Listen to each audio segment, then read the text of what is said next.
Boa noite, belas. Estamos aqui mais uma segunda-feira com muito prazer. Antes de mais nada, para vocês terem o conteúdo de primeira mão que vai acontecer na semana, nos segue no canal e aciona o sininho, por favor. Se inscreva e encaminha para as amigas. Encaminha para todas as amigas, porque as informações são muito relevantes e a gente tem que espalhar. As informações que a gente traz aqui são valiosas e hoje o nosso convidado, vocês já conhecem ele já esteve aqui, está de novo, doutor Eduardo, urologista. Hoje a gente tem um assunto muito legal aí. Mulheres, chamem os parceiros. Tira as crianças da sala e chama o marido, que hoje vai pegar hoje fogo vai ser no para vocês parquinho. dois. Obrigada mais uma vez, doutor Eduardo, por estar aqui com a gente, trazendo mais informações. Legal, eu que agradeço, Débora, Leise, obrigado pelo convite mais uma vez e vamos tentar. Vamos lá? Ajudar. Vamos lá. Então eu vou começar. Eu, como ginecologista, atendo muito as pacientes mais jovens para uma educação sexual, para anticoncepção, né? Doenças sexualmente transmissíveis. Como que é esta parte para os meninos? Porque às vezes as mães me perguntam, Leise, eu tenho um menino, onde que eu vou? Como que eu faço? Isso é um ponto bem importante, Leise, porque na verdade o ideal, né, seria que essas dúvidas, que é natural, né, eles estão em período de descoberta, eles andam em grupo, né, em que um tem uma dúvida e o outro acaba muitas vezes até piorando a situação, né, um parceiro de grupo. O ideal é que de repente realmente fosse, né, interessante que as mães, né, os pais, dependendo da abertura que cada adolescente tem, levasse ao urologista, porque uma das coisas que eu falo para os pais é que eles são o porto seguro. Então, se eu tenho um adolescente que tem uma dúvida sobre o tamanho do pênis, sobre se pode masturbar, sobre um monte de coisa, e o pai também tem dúvida, onde isso vai parar, né? Então, a consulta, ela vai servir não só para, de repente, a gente dar um destino para essa orientação do adolescente, para que ele se sinta realmente confiante no corpo que tem, no o que está por vir, tem do ponto de vista da sexualidade, mas também para deixar os pais orientados, porque eles que vão ser realmente a âncora desses adolescentes. Com as meninas acontece muito das mães ficarem perdidas quando elas perguntam de sexualidade, de relação sexual, e os meninos também, né?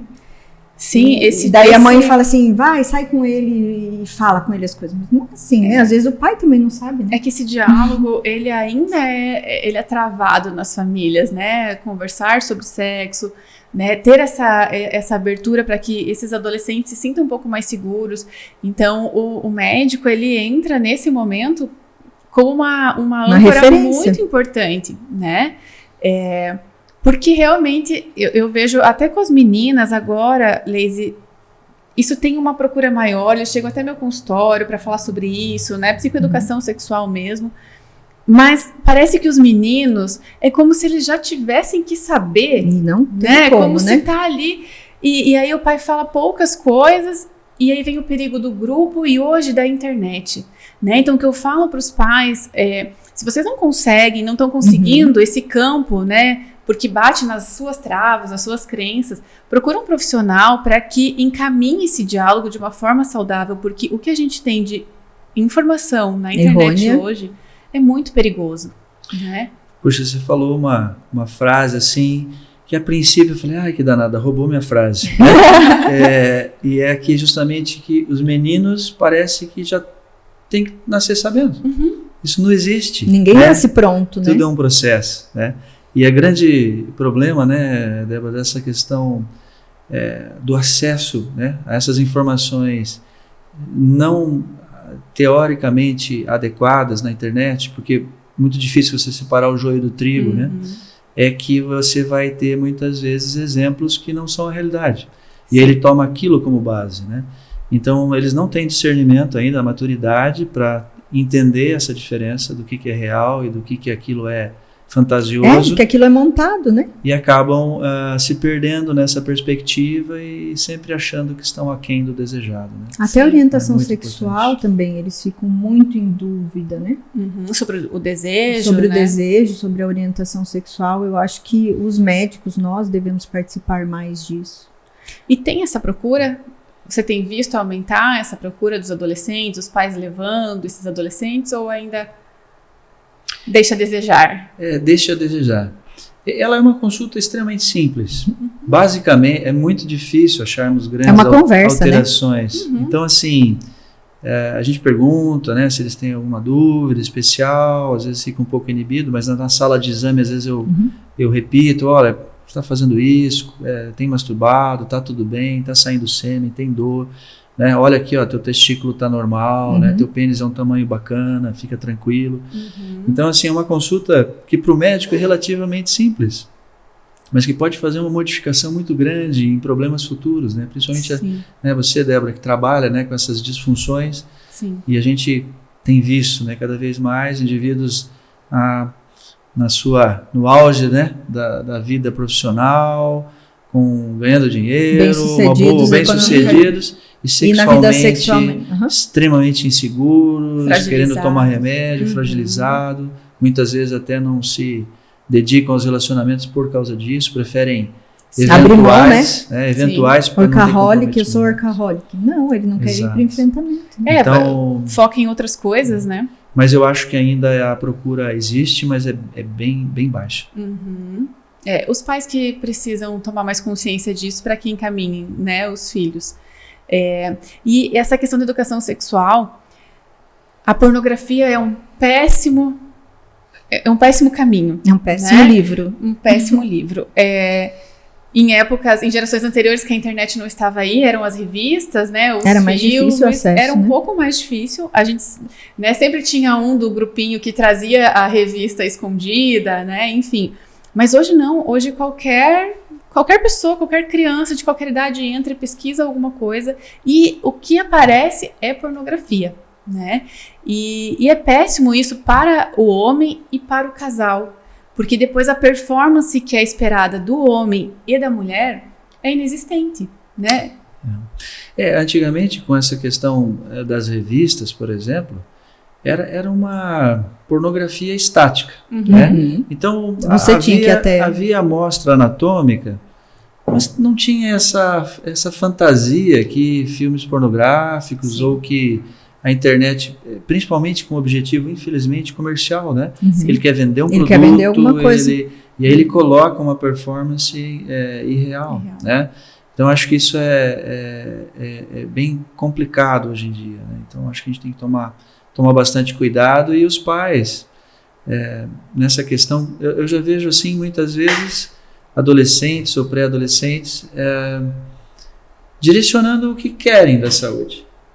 Tipo, eu não quero fazer esse tratamento. Por exemplo, um tratamento para crescimento, né? Tem idade para isso. Quem tem que decidir é o pai e a mãe. A saúde é o pai e a mãe.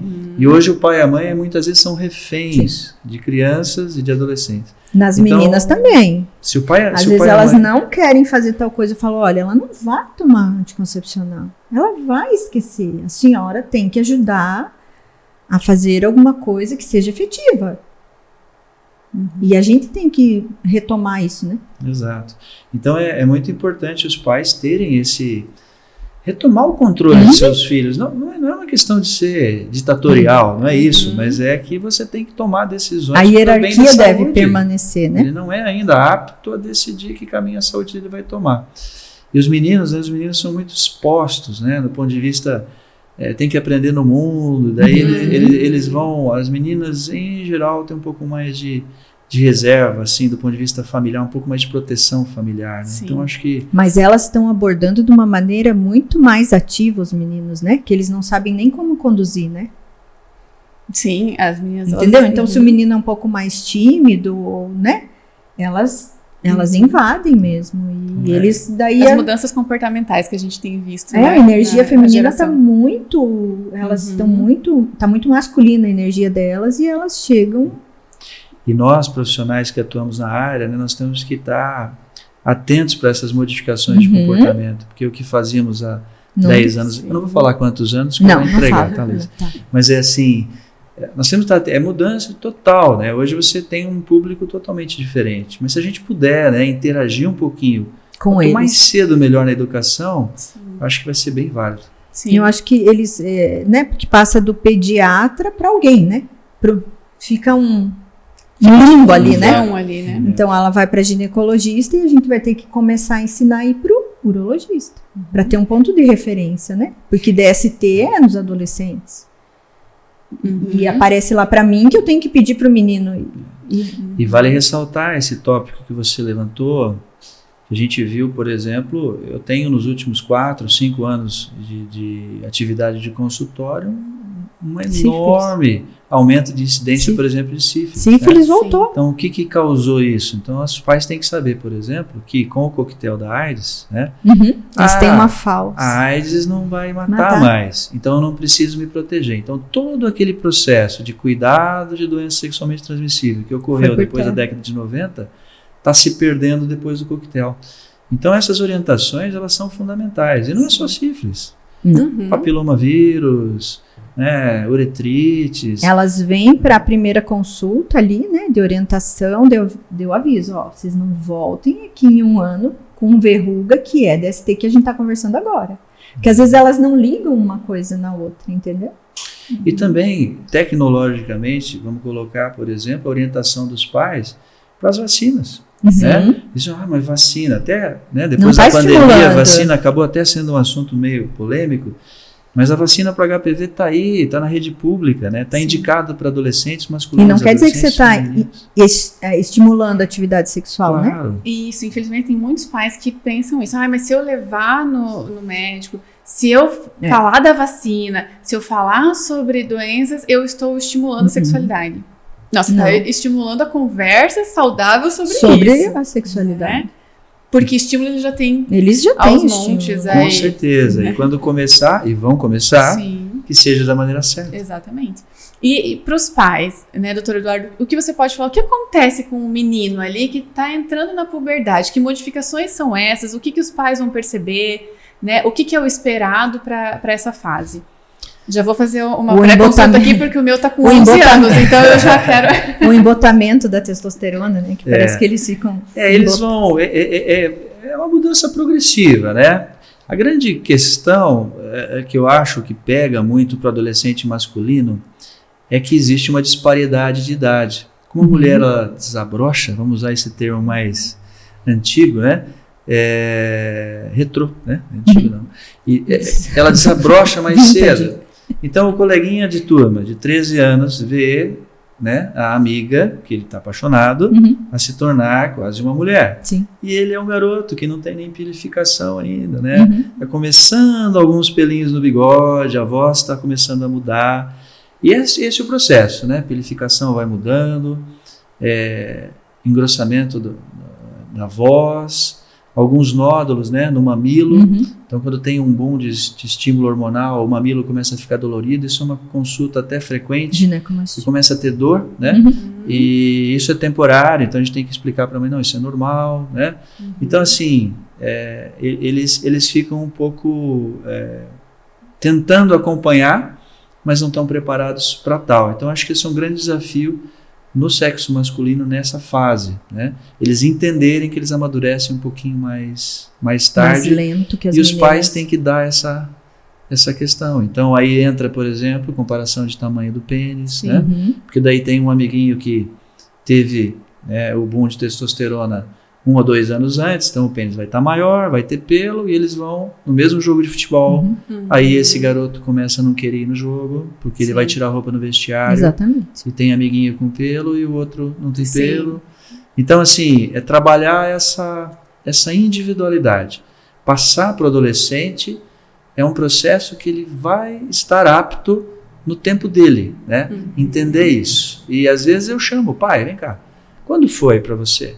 Junto com ele, como é que era? Não, ó, tá vendo, ó, teu pai era mais velho que você e ainda tinha esses problemas. Fica tranquilo, vai dar tudo certo. É que eu acho que com a mulher a gente consegue quantificar por causa da menstruação, né? A sua mãe já menstruou, foi a mesma, entendeu? Você, Tem tem um marcador de tempo ali, e o menino não tem, né? Ele vai gradativamente. Ontem, o Vitor, de 16 anos, meu filho, ele falou, mãe, por que todos os meninos têm aquelas coisinhas que assim eu não tenho? Outra coisa que tem diferença, que a gente nota, é como que é o ambiente familiar, né? Então eu vou ter lá adolescentes de 16, já quase 17 anos, com uma maturidade do ponto de vista de conhecimento sexual, de sexualidade, até de maturidade de vida, muito menor às vezes que adolescente de 13, 14. Porque às vezes o pai explicou mais, passou mais segurança, e aquele indivíduo... Então é muito, no homem é muito variado. Então acho que a consulta pode passar esse guia para eles, para a família, sabe? Não só para os garotos, mas para os pais também. Sim. E sobre a polêmica da masturbação, que ainda, né, para os pais lidarem com isso, a gente tem ali na fase da infância um período que é extremamente normal e que é uma descoberta genital, né, do corpo. Como que é isso na adolescência? É indicado, não é indicado? Quando que, né, os pais podem ficar preocupados que está realmente passando do ponto? Até vou aproveitar, porque ver se a minha orientação está certa, né? Como tem a Débora que trabalha com essa parte também infantil, onde a gente começa, né? Uma as queixas em relação à manipulação genital, elas começam lá na infância bem precoce, onde o que eu oriento para o pai? Olha, mãe, você não pode falar para o garoto que ele não pode pôr a mão no pênis. Sim. Aquilo não é proibido. Sim. Você só tem que colocar ele dentro do contexto social que ele está inserido. Então, se ele estiver no banho e quiser manipular o pênis, 100%. Se ele está na caminha dele e ele sentiu uma sensação boa, que é manipular o genital, perfeito. Agora, ele não pode fazer no sofá da sala na frente de todo mundo. A menina também. Então, essa começa por aí, né? Então, na verdade, a masturbação é um processo natural. Não tem nenhum problema. Não vai crescer pelo na mão. Eu não sou a pessoa mais indicada, mas eu não acho que seja pecado, tá? Que quem seja mais entendido na parte religiosa do que eu, mas não é nenhum pecado, é o desenvolvimento natural. Mas você tem que colocar, por exemplo, que ele pode entrar no banho, mas que tem outras pessoas para tomar banho, não pode ficar 3 horas no banho. Né? E então, tem a vida também lá fora, né? Exato, 4 horas e... Então, assim, colocar para ele, beleza, faz, mas está exagerando, né? Sim. Então, colocar como tudo que a gente tem que fazer na educação. Coloque limites, né? E eles pedem limites, né? Dentro de um range, né? de um caminho razoável para a pessoa ter uma vida equilibrada. Acho que isso é o que precisa ser feito. Mas nenhum problema na masturbação. E não tem nem que fazer a mais ou a menos, vai depender da vontade e da percepção que o adolescente mesmo tem. Desde que esteja contextualizado, né? Existe o lugar para isso, existe o momento. E se a gente pensar em quando que passou do ponto, é quando aquilo... começa a atrapalhar. Atrapalha a funcionalidade dele, né? Ele deixa de estudar, ele deixa de estar com os amigos, enfim. Então você vê que teve uma mudança de comportamento desse adolescente no social e nas outras atividades, porque está na masturbação, aí a gente já acende o alerta, né? Mas que é natural, que é saudável, é isso que a gente tem que deixar claro para os pais, que não vai trazer nenhum E os pais têm muito medo de falar sobre isso, né? E tem uma questão interessante que, sinceramente, eu nunca li, até não estudei psicologicamente esse efeito, mas quando a criança, o adolescente, ele é, vamos dizer assim, muito preocupado que aquilo que ele esteja fazendo é proibido, né? Então você começa lá, na hora da masturbação, a fazer algo, mas ninguém pode ver. Ninguém pode saber, menina, e tem que acabar rápido para que ninguém descubra. Eu acho que isso é um ponto, inclusive, que pode influenciar, por exemplo, no controle ejaculatório. Lá na frente, ejaculação precoce, assim por diante, né? Que tem que ser rápido, escondido. Aí ele busca meios de ter prazer acelerado e depois para você desvincular. Daí depois você vai ter que voltar, dar um restart. Porque criou um registro mental sobre isso, que tem que ser assim rápido que acontece, né? E aí quando ele vai para um relacionamento, e principalmente num relacionamento daí ele fica de mais ansioso tempo, ainda. Aí vem a ansiedade, enfim, aí não consegue manter, controlar, e aí as disfunções da relação. E como eu sou o lado negro da força aqui, né, o lado masculino, então o que o homem carrega? Ele carrega um fardo, né, de que Se ele não for perfeito, se ele não tiver ereção o tempo todo, ele é a única forma de acontecer o prazer daquele casal. Então esse fardo, a pessoa que não sabe ou não consegue, já desde a formação de sexualidade, lidar com isso, certeza que vai ter disfunção no relacionamento, né? Que o relacionamento é algo dividido, né? É algo que se descobre junto, né? E daí vai pegar mais lá no climatério, né? Porque daí tem o ressecamento vaginal e tem toda a fase da excitação que é maior daí na mulher e ele quer tudo rápido. Aí vem mais conflitos conjugais. Daí vai ter mais conflitos. Daí quando ela vai começar, ele já acabou. Daí ela fala, eu não quero mais.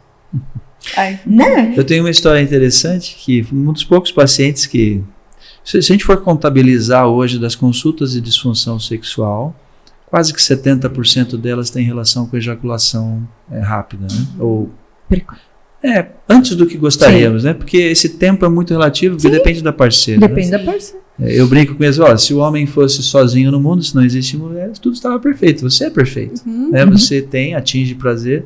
O problema é que você satisfazer uma outra pessoa, né?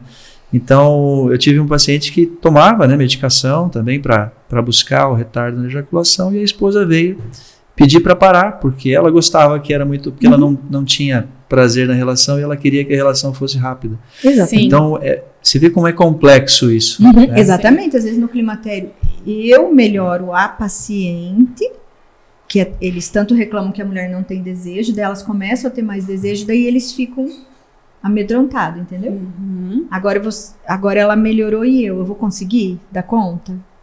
Falei, calma! E agora a gente vai vendo esses conflitos, porque a mulher, ela tá se empoderando mais, ela tá se conhecendo mais, então ela tá entendendo o que é esse prazer e que tá se permitindo, realmente, né? O sexo é muito gostoso, é muito prazeroso. E aí, ela começa a analisar aquela relação, né? Que peraí, não é assim. Não é assim. Não é mais isso que eu quero. E aí gera uma pressão e uma ansiedade maior nesse homem também. Aí, de novo, a gente cai na questão do diálogo do casal, que se eles não aprenderem a conversar sobre isso, de fato, vai gerar uma disfunção, né?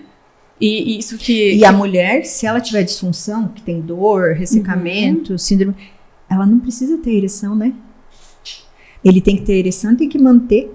Então, essa pressão sobre o... É muito difícil. Né? Às vezes eu falo, calma, gente, vocês estão exigindo alguma coisa que não é assim. As mulheres, inclusive, a gente vem dessa educação machista, que é um peso muito grande sobre o homem, e a mulher, por muito tempo, ela também reforçou isso, né? De que tem que estar pronto, de que é assim. A questão do perder a ereção, do broxar, né? O quanto isso é um fantasma, assustador, né? Para esses homens. Né? Inclusive, assim, se você analisar pela perspectiva, né, masculina do relacionamento, ele tem muito mais prazer se a parceira se satisfaz do que o próprio prazer dele. Então, a mente do homem, ela trabalha assim. Isso é um instinto de preservação, porque prazer é satisfeita, a parceira é satisfeita, vai continuar gostando de mim e eu mantenho... E vai manter aquele ciclo. Né? Então, isso é extremamente frequente, né? A gente ouve, olha, eu não ligo se eu não tiver orgasmo, mas ela não ter orgasmo, para mim, é o fim. Me incomoda. Né? Então, isso é terrível. Na percepção masculina, né? Sim. E nas disfunções, né? As principais, ejaculação rápida e disfunção erétil. O quanto você percebe no seu consultório essas queixas, como que elas chegam e o quanto você vê de aspecto emocional ali e mental que está interferindo, né? Sendo a causa. A disfunção sexual, né? Se a gente fosse de uma maneira simplista, nós teríamos a questão do desejo, né? A libido, que é uma queixa extremamente comum nessa vida moderna, sobrecarga, né? Olha, é importante isso, porque a gente vê muito no feminino, então no masculino também, no universo masculino também. Alguns anos atrás nós trouxemos aqui a Carmita Ábido, né? Que é uma pessoa de destaque em pesquisa em sexualidade no Brasil, né? Para quem está ouvindo, para Carmita Ábido, aquela médica consultora do programa da Lima, da esposa da Fernanda Lima. Da Fernanda Lima, né? Que era Amor e Sexo. Amor e Sexo. Ela era a consultora técnica, ela ficou muito famosa né, televisivamente por causa disso. E ela é uma grande pesquisadora. E o que acontece é que numa faixa de idade, a relação sexual não é mais a prioridade do dia. Uhum. A prioridade do dia é se descansar, você, de repente, cuidar dos filhos, né? O amor vai mudando a relação. Né? Ou assistir um programa, pagar as contas e depois, se der certo. Se tudo né? ficar bem, sobrar um tempinho. Isso, exatamente. Então, você vê como é que essa questão da libido também ela é muito percebida pelo homem. Se ele muda um pouquinho essa lista de prioridades, ele está perdendo libido. Então ele já acha que a testosterona dele está baixa. Aí vale a gente dizer que não existe andropausa, né? Não existe esse termo. Tecnicamente a gente chama disfunção androgênica do envelhecimento masculino. Os 20% dos homens que terão sintomas relacionados a uma queda de testosterona. Mas 80% dos homens não vão ter nunca problema de hormônio. Diferente da mulher, né, que tem 100% de problema a partir da menopausa. Né? Então essa dicotomia aí, ela assombra um pouco os homens e as mulheres também. Muitas vezes os homens vêm perder um pouco de energia, está um pouco cansado, a mulher vai, você está na andropausa, vai lá porque você está passando pelo que eu passei. Então o clareamento disso ajuda a gente na consulta. Tem a questão da ereção e a questão da ejaculação. Quando eu dou aula lá para os alunos da faculdade, eu sempre falo, o único fator que está em 100% dos casos é o psicogênico. Não existe um homem que teve um relacionamento em que a ereção falhou ou teve dificuldade, que na próxima tentativa ele não vai estar angustiado. Porque essa falha, né, essa fraqueza demonstrada, ela vai ficar marcada. Sim. Então, assim, o fator psicogênico, ele é presente em todos os casos. E aí, lógico, a gente tem que diferenciar. Eu não tenho um exame que me diga quanto é psicogênico, quanto é orgânico daquele caso. O médico vai fazer checagens, né, circulatórias, hormonais, metabólicas, para ver o que é possível dessa guerra, qual batalha a vencer. Sim. Eu brinco com eles e falo, olha, o envelhecimento, por exemplo, a gente não vai vencer. O dia que tiver, eu também tomo uma pílula contra. Né? Mas, então, tem algumas coisas que nós vamos ganhar, outras nós vamos lidar com. Né? Então, para também botar a perspectiva dentro de um razoável. Né? Super-homem não existe. Exatamente. E aí até entra algumas resistências, né? Porque o homem, quando começa a ter alguma disfunção, ele vai procurar o médico, e aí quando você diz pra ele que, olha, psicológico, pra ele chegar no consultório, ainda é difícil, embora na minha prática clínica isso venha aumentando bastante, mas ainda assim existe essa resistência, porque, nossa, agora... Só psicológico. Você tá querendo dizer, então, que aconteceu tudo aquilo e é só psicológico? E daí você fala, sim. Mas às vezes a gente... existem ferramentas, né? Dentro da nossa atividade profissional, você fala, cara, veja, olha só, você veio, você estava com dúvida, né? Nós fizemos a checagem orgânica, tudo bem. Tá ótimo, cara. O reforço positivo, né? Então, isso aí que está acontecendo contigo é um desgaste, é uma somatória de fatores, né? Você coloca que ele está só psicológico, ele se ofende um pouco. Mas quando você mostra que existe um contexto de cansaço, de sobrecarga, de preocupação, de ansiedade, eles aceitam bem. Eu acho que é uma coisa e quando a esposa vai junto também, né? Para ela escutar também, né? Porque às vezes elas ficam atucanando, né? Que as mulheres... porque daí, na verdade, já tem outros conflitos por trás desse casal, né? Enfim. Essa experiência eu tenho coisas positivas e coisas negativas para contar. Talvez, não sei se trabalha, né, com terapia de casal às vezes, né? Então, por exemplo... Eu teve um paciente que o problema dele foi que no mundo relacional, logo depois que eles casaram, ela falou, mas como eu gostaria que você fosse maior. E aquilo ficou marcado que ao longo do tempo foi esse casamento, foi função erétil, né? Porque ele nunca foi para uma relação sem lembrar da frase que ele falou. Era menor do que ela gostaria. Então, às vezes, eu já tive casos em que a parceira foi que tudo que eu estava construindo... você via que o problema era no relacionamento, né? Que ela realmente não... Eu não conseguiria medicamente, eu precisaria realmente de um apoio de um psicólogo para trabalhar esse conflito. Porque também se o casal, um dos motivos, um dos fatores de disfunção é o relacionamento. Se um não dá feedback para o outro, dificilmente vai ter estímulo suficiente. Com certeza. A qualidade do relacionamento afeta muito a questão da comunicação, principalmente, né? Você Sim. pontuar o que tá ruim, o que tá bom, o que eu consigo fazer e o que, Então, né? vamos encaminhar para a doutora Débora. É isso Vamos mesmo. lá, os casais estão chegando e aí sai todo mundo. É todo mundo Bem, feliz. Mas muitos que chegam e não passaram, né, por médicos, a primeira conduta que eu tenho é encaminhar para poder fazer uma avaliação clínica, descartar qualquer hipótese orgânica ali que possa estar interferindo, para daí sim, até para isso gerar uma tranquilidade, né? E olha, então, espera que a gente que vai ter como resolver isso, né? Porque o medo deles é, mas tem como resolver, doutora? Eu vou... Sim, tem como, né? Duas coisas interessantes, né, pegando esse link que você passou, Débora, uma delas é lembrar, principalmente homens acima de 35, 40 anos, que a disfunção na ereção, ela pode ser um marcador de doença cardiovascular. Se nós imaginarmos que o nosso corpo é uma árvore, né? Se eu tenho uma deficiência de liberação de sangue num galho, eu posso ter no outro galho.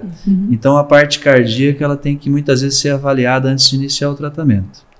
E a segunda coisa é que os homens, né, isso as mulheres estão assistindo, me ajudem lá em casa, é que quando há um problema de disfunção orgânica e que a gente precise tratar e ganhar algumas batalhas, muitas vezes isso meu tratamento não é curativo, ele é de suporte. Então, por exemplo, há um problema grave que talvez seja para o resto da vida e com o envelhecimento piore.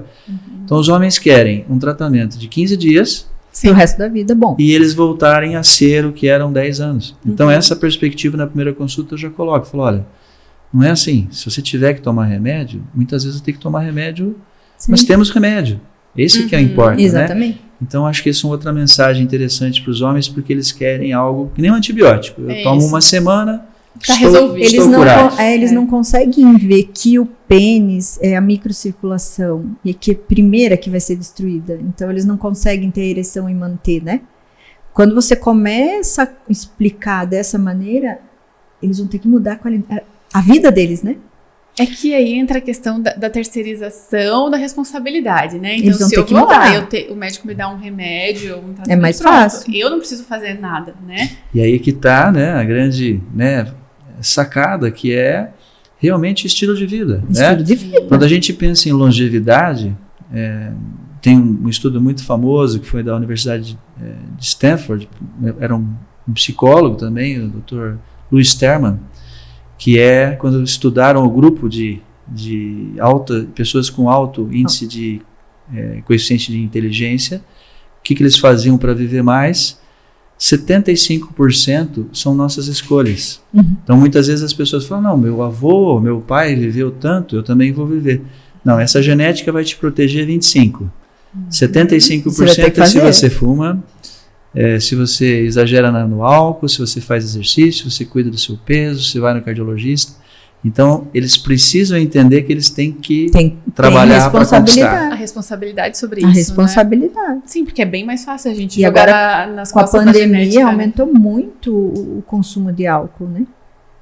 As pessoas, e daí faz curso de barista, fica bonitinho, mas é álcool do mesmo jeito. Né? E essa questão da medicação, você vê excesso do uso da medicação, da busca pela medicação, né, o famoso Viagra? Puxando um pouquinho da história, né, desse tipo de comprimido, acho que a gente tem vários tópicos que são muito comuns essas dúvidas, né? Então, em 1998 foi lançado o Sildenafil pela Pfizer, que foi o primeiro grande nome, o Viagra. Isso revolucionou a forma como a gente pode ajudar os pacientes. Imagine não ter remédio para uma doença tão frequente, que tem tanto impacto na qualidade de vida, e de repente eu tenho um remédio super eficaz.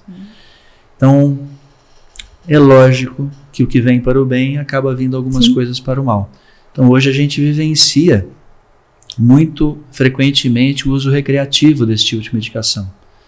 Então, se isso for usado de maneira inadequada, principalmente em adolescentes e adultos jovens, ele pode criar um falso real, né?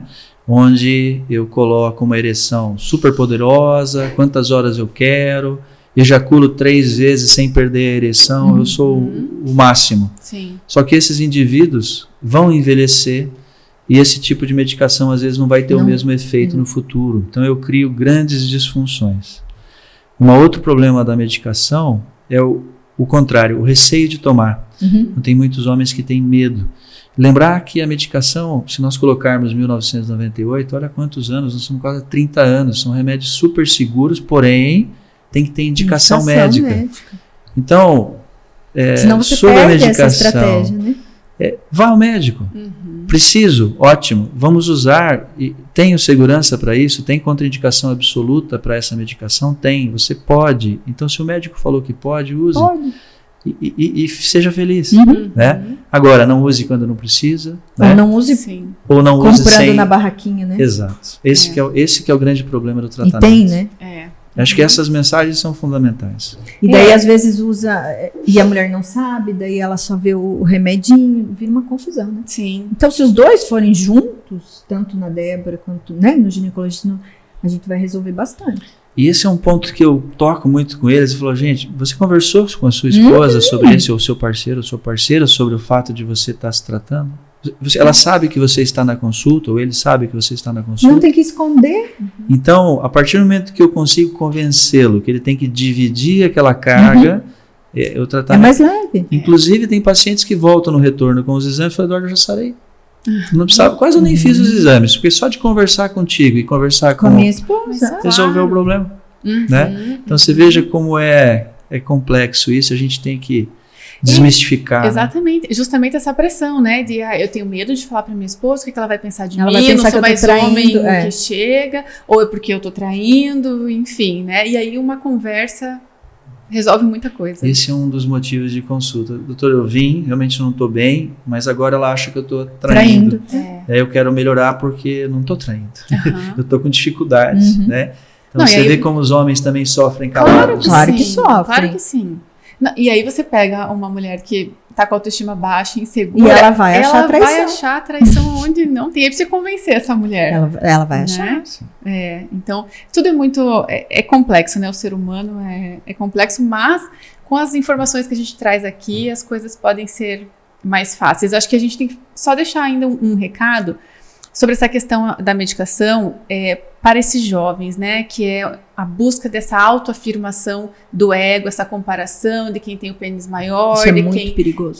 Tem até, esqueci agora a gíria que eles usam, mas de quem consegue mais, né? Quem fica com mais tempo com ereção, quem pega mais mulher, enfim. Isso é perigoso de todos os lados, né? De quem vai tomar a medicação, isso vai ter um efeito, e da parte emocional também. Emocional dele, né? É muito perigoso isso, né? É difícil, né, colocar para eles, né, que a vida vai ter a taça da boa e da má sorte, né? Então, assim, que haverão dificuldades, né, e que eles vão enfrentar. Eles vão ter frustração. Mas trabalhar com essa frustração, né? Eles vão ter ócio, vão ter frustração, que eles não querem ter, né? Aí do hedonismo, né, que é tudo perfeito, do prazer, eu tenho que ser feliz, os outros, o resto que se... E aí ele acaba entrando num círculo que só vai ser deletério, né? Acho que trabalhar isso é bem complicado, mas super importante. E estamos aqui para isso, né? Todos nós, Ju. Todos nós. Exatamente. Eu acho bem interessante a educação sexual e isso do ócio, da frustração com os filhos, com as filhas, né? Sim. E uma outra questão que eles perguntam muito é sobre a questão do tamanho do pênis, né? Então isso é uma dúvida bem frequente, motivo de insegurança, né? Então, alguns estudos, né, que puderam mensurar essa questão, colocam, por exemplo, no Brasil, um tamanho médio de pênis ereto, se ele medir entre o arco púbico, né, que é o osso ali do pubis, né, e a ponta do pênis, a média de 12 centímetros. Então, nós consideramos um pênis insuficiente para gerar prazer para a parceira, né? A doutora Leise pode me ajudar lá, que os sensores, né, as terminações sensórias de prazer sexual, eles são próximos do introito, né? Então, profundidade, na verdade, não muda prazer, né? Então, homens, por exemplo, que são submetidos a cirurgias de amputação parcial de pênis por câncer, se ele atingir uma ereção com 7 centímetros, a parceira tem condição de ter prazer. Então, toma muito cuidado com o que vende nas informações de internet, com produtos de injeção peniana. Que compra facilmente. Que, olha, nós já vimos cada desastre. Né? Após colocação, preenchimento, né? Então essa busca da estética genital hoje tem que ser muito centrada. Existem centros que são capacitados em determinados procedimentos, mas quando tiver intenção de fazer algo nesse sentido no sexo, no genital masculino, ouçam orientação primeiro, porque muitas vezes o risco não compensa. Então essa é uma mensagem bem importante, porque é uma dúvida comum. Sim, que tamanho não é documento, né? Sim, porque ali o ponto G, que é tanto as mulheres querem, na verdade é o clitóris, né? É a crura. E ali é no máximo 4, 5 centímetros na cavidade vaginal. Então, então não, tamanho não é documento. Não é documento. Você pode dar muito prazer para sua parceria, independente do tamanho, né? Mas melhor um pequeno brincalhão que um grande bocão. Exatamente. Mas não adianta, isso aí tá no imaginário dos homens, né? A gente não vai conseguir tirar, tá ali. Mas não precisa. Essa competição, né? Que aí começa na adolescência, quem tem mais, e ficam medindo, e tem várias formas, e aí a mulher também tem que medir pela palma da mão, sabe? O tamanho da palma da mão, olha, várias coisas que só acabam aumentando essa pressão. E eu falo, por exemplo, o sexo, né? Principalmente casais, às vezes, com relacionamento já fixo, né? Ele começa logo pela manhã, né? Pelo bom dia, pela mensagem carinhosa, pelo presentinho, por passar lá no emprego e dar um oizinho, vem te ver, boa noite, vamos se encontrar, né? Eu brinco com eles que essa questão, simplesmente quando se queixam de libido, a gente prova que o hormônio está normal, para vocês têm que regar a plantinha. Exato. Né? Diariamente, né? Se você não regar a plantinha... É um exercício diário. O importante é essa fala estar vindo de um homem, porque a gente fala muito isso aqui, né? E aí, não, mas daí é elas que estão falando, estão puxando pro lado delas. Não. É importante essa visão, né? Diferente. De você, enquanto homem, ter esse entendimento. Inclusive, a gente tem um mini curso sobre isso, sobre resposta sexual, para que os homens entendam como é o funcionamento da mulher. E que é isso, o sexo começa de manhã. E ele é responsivo na mulher, principalmente, né? Ele não é ativo como no homem. Exatamente. Tem um tempo que tem, mas dá. Se começar de manhãzinha bem bonitinho, dá. Ou combinar, faz, né? Faz estratégias para você se comunicar. A gente vê muito, por exemplo, nessa questão que a gente comentou de auge da carreira, os dois, a mulher também muito empoderada, né? Que é o termo atual. Os dois com muitas obrigações, e a hora que eles fazem, eu falo, vocês fizeram já o balanço? Vocês estão indo, por exemplo, às sextas-feiras nos mesmos lugares que vocês iam há 10 anos atrás? Exatamente. Vocês se encontram no sábado? Vocês namoram? Vocês beijam? Entendeu? Vocês saem para dar uma passeada só vocês dois? No parque juntos?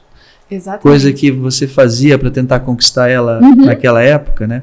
Então você fala, puxa, mas há anos a gente não faz mais isso, né? Então, acho que vale uma reflexãozinha nesse sentido. Bilateral. E aí, eles estavam falando de um paradoxo, né? Que a sexualidade, ela tem iniciado mais cedo, né? Por conta da internet. Então, estão tendo contato. Pré-adolescentes aí de 10, 11 anos já tendo contato com esses conteúdos. Então, inicia-se antes até a questão da perder a virgindade, primeira, né? Atividade sexual. Mas saiu uma pesquisa que dos 19 aos 28 anos... É menor. Tá tendo uma taxa menor, eles estão fazendo menos sexo do que em gerações anteriores. Por quê? Muito uso do celular, então eu fico muito tempo aqui, né, no meu prazer, que gera aquela questão do... E é no mundo virtual, não tem que provar nada, né? E o prazer rápido, né, então eu não preciso gastar muita energia e eu tenho prazer. Aí eu assisto uma pornografia ou fica só na masturbação. E aí toda essa questão do relacionamento, que é uma troca, que tem um gasto de energia, que eu preciso investir naquela pessoa, eles não querem, né? Porque é muito gasto. E eu vou me transformando em entrevistador, e você como entrevistada, olha só. Já vamos invertendo as bolas aqui. Como que é essa coisa da fotografia, né? Porque hoje, por exemplo, a gente vê as mulheres com uma extrema preocupação de ter a foto no celular para poder mandar, sabe? Isso dos também nudes? Não dos nudes, eu acho que é da própria imagem, né? Porque esse mundo digital, ele se desvincula lá do real e você consegue maquiar Com certeza. algumas fraquezas, né? Como que você encara, você me explica isso? É porque você vende a imagem que você quer. Exato. E você não precisa provar nada. É o metaverso, pra ninguém. né? O metaverso. Tem gente já vivendo no metaverso, né? Só sai pra comer e volta naquilo que então, criou. Porque daí o elogio lá é o prazer, na verdade. Exatamente. Uhum. E aí se afasta o sexo real. O sexo real, exatamente. Nem dá trabalho daí, né? Então, é porque daí é pouco gasto de energia e prazer rápido. Não dá nem né? trabalho físico, né? Sim. Mas o metaverso vai ser É uma das outra... preocupações que a gente tem em relação ao metaverso, porque o nosso psiquismo, ele não é para viver no virtual, né? Então a gente vai ter muitas consequências aí mentais, emocionais pesadas que virão pela frente, né? Porque E o metaverso já está acontecendo, né? Sim. O relacionamentos à distância, né? Porque, ai, nossa, eu já tô há 2 anos num relacionamento à distância e a gente não briga, mas é claro que não vai brigar, porque você não tem que lidar com a chatice do outro. Você vê, você fala a hora que quer, você tá na tua vida aqui, então ninguém tem que pagar conta junto, ninguém tem que criar filho junto, né? As coisas do dia a dia, as atividades domésticas que são coisas que geram conflitos entre os casais. Não tem, então assim, né, eu crio aquela fantasia que é tudo perfeito, e aí vai levando, é a hora que vê, até a questão dos aplicativos são assim, né, de relacionamento que tá super na moda agora, então eu fico 3 semanas falando com aquela pessoa, e é a pessoa da minha vida, e nossa, aquela paixão toda, aquele encantamento, a hora que chega, você fala, meu Deus, é mais baixinho do que eu pensava, é mais não sei o que, mas você que criou também, né? Sim, porque, claro, o fato da distância do virtual faz com que a minha mente crie aquilo que eu quero ver na pessoa. É o meu desejo que está projetado ali, não é o real, né? É um e aí, livro, né? eu tô lendo um livro e imaginando. Exatamente. Eu crio o meu mundo. E aí o baque real, né? Perigoso. Então, isso daria mais um podcast pra gente falar. Vamos fazer mais um episódio. Obrigada. Foi ótimo, né? Já acabou, já passamos o nosso tempo de novo. Vamos muito obrigada, doutor Eduardo. Vamos fazer outras pautas, daí a gente chama. Eu agradeço sempre e espero ter contribuído aí com o programa. Com certeza. Um abraço. Obrigada. Obrigada, até mais. Tchau, até mais. Tchau.